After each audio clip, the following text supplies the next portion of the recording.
Yesu Kristo ashimwe cyane. Dusangire amajambo dusanga muri Luka igice cya 6 umurongo wa 45 haravuga ngo umunyangeso nziza akura ibyiza mu itunga ryiza ryo mu mutima wiwe, n'umunyangeso mbi akura ibibi mu itunga ribi. Ibibogaboga mu mutima nibyo akanwa kiwe kavuga. Dusangire ijambo rivuga ngo umuntu. Hari igihe abantu bakunda kuvuga ngo umuntu ni munini, baba bashaka kuvuga yuko ibinyegeje muri we ari byinshi cyane.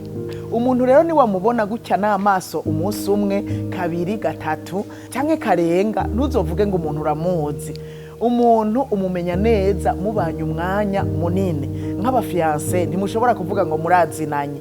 Oya, ako kangahe muhura, ayo masaha ngahe mumarana nimuzinanye. Muzomenyana neza nimwaja kubana mu nzu, mukagumana umwanya wose, niho muzomenyana neza, kakugaragariza ibiri mu mutima wiwe. Kugira rero umenye umuntu neza, Yesu yarabivuze kuri uyu murongo wa 43 n'uwa 44. Aravuga ngo igiti cyose ukimenyera kuvyo cyama. Aravuga ngo igiti cyiza cyama ibyiza, n'igiti kibi cyama ibibi. Nuko rero n'umwana w'umuntu ameze. Umuntu mwiza yama ibyiza, agirira neza abantu ibyiza. N'umuntu mubi usanga akora ibibi nyene. Uko ni kuzomenya umuntu. Niri jambo twasomye riravuga ngo umunyangeso nziza kuri itunga ryiza, mu itunga ryiza riri mu mutima wiwe.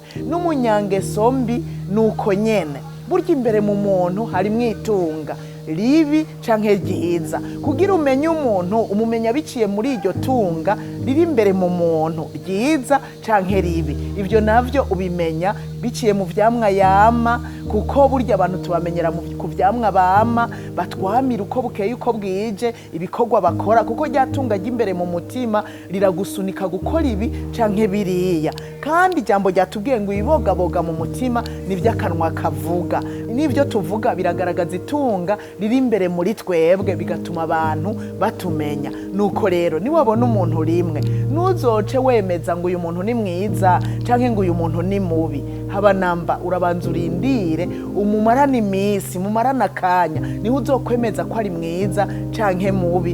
Kuko biradusaba kubona ivyamwa yama canke amajambo amuvamwo. Imana ibahezagire.